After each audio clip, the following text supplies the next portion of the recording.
देश की जिसने दुनिया भर में हिंसा और आतंक का ठेका लिया है। आज महाभारत में कह रहे हैं कि जहां जहां आग वहां पाकिस्तान का हाथ। बांग्लादेश से लेकर ब्रिटेन तक हिंसा की तस्वीरें आई हैं और उसके पीछे पाकिस्तान का हाथ नजर आता है। आज जब मैं आपको ये तस्वीरें दिखाऊंगी, उस वक्त एक बड़ी बैठक भारत में भी हो रही है, क्योंकि पाकिस्तान भारत में आतंकियों का एक नया मोर्चा खोलकर यहां फिर से दहशत फैलाने की कोशिश करना चाहता है। पर एक बड़ा प्लान पाकिस्तान के खिलाफ दिल्ली से जम्मू तक तैयार हो गया है। पाकिस्तान को सबक सिखाना जरूरी हो गया है, क्योंकि हर देश में हिंसा के पीछे पाकिस्तान कनेक्शन है। दो तस्वीरें आपको दिखाती हूं, दो तस्वीरें दिखाइए। हर देश में हिंसा के पीछे पाकिस्तान कनेक्शन है। जहां एक तरफ बांग्लादेश जल रहा है, पूरा देश आर्मी के हवाले है और शेख हसीना की सरकार इसके पीछे आईएसआई का हाथ होने की जांच कर रही है, तो वहीं ब्रिटेन में एक पूरा का पूरा शहर इस्लामिक कट्टरपंथियों ने फूंक डाला है और इसमें ज्यादातर उपद्रवी पाकिस्तान मूल के थे। एक तरफ बांग्लादेश, दूसरी तरफ ब्रिटेन की तस्वीरें आपको दिखा रही हूं और इसीलिए कह रही हूं कि जहां जहां आग वहां पर पाकिस्तान का हाथ है। क्या आपको सबसे पहले वो तस्वीरें दिखा देती हूं, वो तस्वीरें जो कि बांग्लादेश से आई हैं। पहली तस्वीर जरा बांग्लादेश की दिखा दीजिए, क्योंकि बांग्लादेश में किस तरह से उपद्रवी हावी है। वो तस्वीर जरा दिखाइए, फुल फ्रेम काटिए उस तस्वीर को। वो तस्वीर जहां पर आप देखेंगे कि बांग्लादेश में कैसे सड़कों पर लोग हैं। ये तस्वीर जो आप देख रहे हैं ये बांग्लादेश से आई है और यहां पर आप देख लीजिए दूर दूर तक हिंसक हो रखी है भीड़। पूरी भीड़ हिंसक है, हाथ में डंडे लिए, लाठियां लिए सड़कों पर उतरे हुए हैं लोग। और ये बांग्लादेश का हाल है। वहां पर शूटेड साइट यानी गोली मारने की भी आदेश दिए हैं उपद्रवी अगर वहां पर हिंसा कर रहे हैं। ये तस्वीरें बांग्लादेश की हैं। दूसरी तस्वीर दिखा दीजिए। बांग्लादेश में इस वक्त ये हो रहा है, सड़कों पर लोग हैं, जो सरकारी वाहन है, गाड़ियां हैं सेना की, उन्हें निशाना बनाया जा रहा है। देखिए दूर तक आपको सिर्फ लोग नजर आ रहे हैं। लोगों का हुजूम है, उपद्रवियों का हुजूम है और वहां की सरकार को घेरने के लिए ये सड़क पर उतरे हुए हैं। मांग आरक्षण की है, लेकिन इसके पीछे क्या कुछ और कारण है।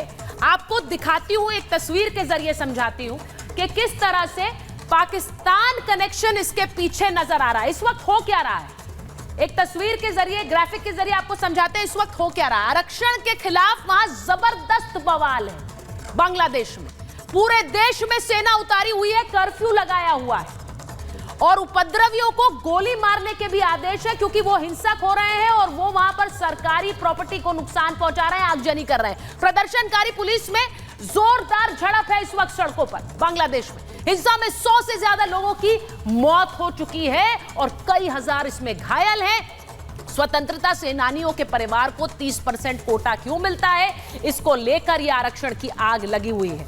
लेकिन इस आग को भड़काने के पीछे कौन है, सवाल यह भी है। इस आग को कौन भड़का रहा है, इसके पीछे पाकिस्तान कनेक्शन क्या है। क्योंकि आज सिर्फ बांग्लादेश की बात नहीं होगी, आज बात ब्रिटेन की भी होगी और भारत की होगी, लेकिन इसके पीछे पाकिस्तान कनेक्शन क्या है। आपको बताऊं कि भारत का एक बड़ा समर्थक है बांग्लादेश और आपने देखा है कि शेख हसीना, भारत के प्रति उनका झुकाव रहा है और यही बात पाकिस्तान से लेकर चीन तक के गले नहीं उतरती है। 5वीं बार बांग्लादेशी पीएम बनी है शेख हसीना, 5वीं बार, लेकिन चीन, पाकिस्तान इसी बात से चिढ़ते हैं कि उनका झुकाव भारत की तरफ है। बांग्लादेश को अस्थिर करना चाहता है पाकिस्तान, ये बहुत से जानकार बहुत समय से कहते आए और हिंसा के पीछे आईएसआई का हाथ एक्सपर्ट्स बता रहे हैं ये भी कि वहां की पाक समर्थित जो पार्टी है वो इस हिंसा को भड़का रही है, उपद्रवियों को उकसा रही है। जमाते इस्लामी जो कि पाकिस्तान समर्थित पार्टी है और वहां आईएसआई कनेक्शन की भी जांच करा रही है शेख हसीना कि इस हिंसा के पीछे आईएसआई कनेक्शन क्या है। तो ये तो बांग्लादेश की बात हुई। बड़ी खबर आपको बता देती हूं, क्योंकि बांग्लादेश में जिस तरह से हिंसा हो रही है वहां से भारतीयों की वापसी जारी है। बांग्लादेश से भारतीयों की वापसी जारी है। भारतीय स्टूडेंट्स, भारत के लोग जो वहां काम कर रहे हैं वो लगातार भारत वापस लौट रहे हैं। अब तक 4000 भारतीय छात्र वापस लौट चुके हैं इस हिंसा के चलते। तो इस हिंसा के चलते तो ये हिंसा बांग्लादेश में, इसके पीछे आईएसआई की जांच हो रही है। लेकिन एक और तस्वीर आपको दिखाती हूं, और वो तस्वीर इंग्लैंड की है। इंग्लैंड की तस्वीर आपको दिखाऊं कि इंग्लैंड में कैसे एक पूरा का पूरा शहर आग के हवाले हो गया है। ये तस्वीर देख लीजिए, पूरा का पूरा शहर आग के हवाले हो गया है, धुआं धुआं शहर हो गया। और इसके पीछे कहा जा रहा है कि वहां के इस्लामिक कट्टरपंथी हैं, वहां पाकिस्तान मूल के जो लोग हैं वो किस तरह से सड़कों पर उतर आए हैं और पूरे शहर को आग के हवाले कर दिया, पुलिस की वाहनों को तोड़ डाला।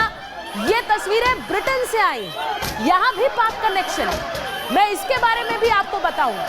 एक रिपोर्ट आपको दिखा देती हूं कि कैसे ब्रिटेन में जो हिंसा हो रही है उसके पीछे भी पाकिस्तान कनेक्शन है। ये रिपोर्ट देखिए।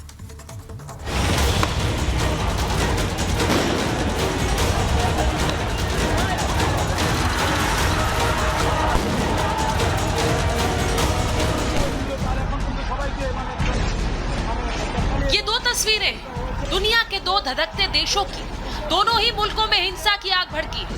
वैसे तो बांग्लादेश और ब्रिटेन की दूरी 8000 किलोमीटर है, मगर दोनों ही जगह हिंसा की आग में घी का काम कर रहा है पाकिस्तान।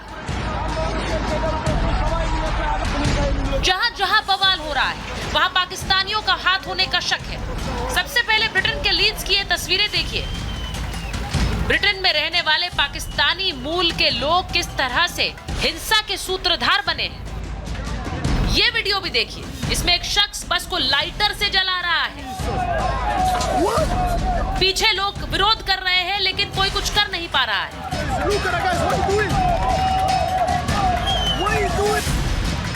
अब यहाँ नजर डालिए, हालात काबू करने की कोशिश करने वाली पुलिस को ही उपद्रवियों ने दौड़ा दिया।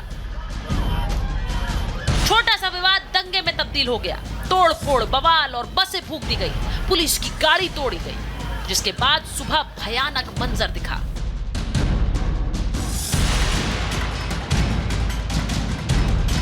यह भी जान लीजिए कि लंदन के मेयर पाकिस्तानी मूल के हैं और लीड्स शहर की ज्यादातर आबादी पाकिस्तानियों की है। यहाँ कुछ दिनों पहले एक मुस्लिम काउंसलर भी चुने गए थे, तो कुछ इस तरह से जश्न हुआ था।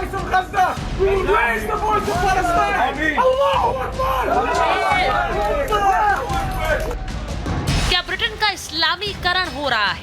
क्या कभी दुनिया पर राज करने वाले ब्रिटेन पर अब पाकिस्तानी चरमपंथियों का राज है? वो जो आ रहे हैं इमिग्रेंट्स काफी सारे, वो आ भी इसी कारण रहे हैं कि इन यूरोपियन देशों की गलती रही है। इन्होंने वॉर्स करी है मिडिल ईस्ट के एरिया में, पूरे के पूरे देश तबाह हो गए, स्टेबल नहीं हो रहे, तो वहां से ऑब्वियसली अब इमिग्रेंट्स निकल रहे हैं और वो यूरोप की तरफ आ रहे हैं। ब्रिटेन ही नहीं, बांग्लादेश को जलाने के पीछे भी पाकिस्तान का हाथ बताया जा रहा है, क्योंकि आईएसआई पर आरक्षण विरोधी भीड़ को भड़काने का आरोप है। बांग्लादेश में बहुत बड़ी तादाद में रेडिकल मुस्लिम्स हैं, ओके, एक्सट्रीमिस्ट ग्रुप्स के बेस हैं, पाकिस्तान से कनेक्शंस हैं, चाइना बैक्ड ग्रुप्स भी हैं जिनको चाइना पैसा देता है कुछ, ओके। तो उन सब ग्रुप्स का जो अगर इन्वॉल्वमेंट ज़्यादा हो जाएगा दिखता है, तो ये मूवमेंट केवल स्टूडेंट प्रोटेस्ट नहीं, एक ओवरऑल एंटी सरकार हटाओ रेवोल्यूशन लाओ वाली हो जाएगी। बांग्लादेश में हिंसा हो रही है रिजर्वेशन को लेके, जिस तरह से वहाँ के तालिबे इल्म या स्टूडेंट्स को उकसाया जा रहा है, इसमें यकीनन आईएसआई का हाथ है और आईएसआई भी इसको चीन के निर्देशन पे ये कर रही है। बांग्लादेश में हालात बेकाबू हैं, पूरा देश धधक रहा है, मारकाट मची है, सड़कों पर उपद्रवियों का कब्जा है, पुलिस से हालात नहीं संभले तो सेना मोर्चे पर है, भारतीयों को वहां से निकाला जा रहा है। अगर हमारे भारतीय नागरिक या बच्चे हैं उनको सुरक्षित यहाँ लाया जाएगा, उसमें कोई ऐसी बात ही नहीं। बांग्लादेश कब शांत होगा कोई नहीं जानता, लेकिन पाकिस्तान अपनी हरकतों से कब बाज आएगा, क्योंकि भारत, बांग्लादेश और ब्रिटेन का विलेन एक ही है, कट्टरपंथी आतंकिस्तान।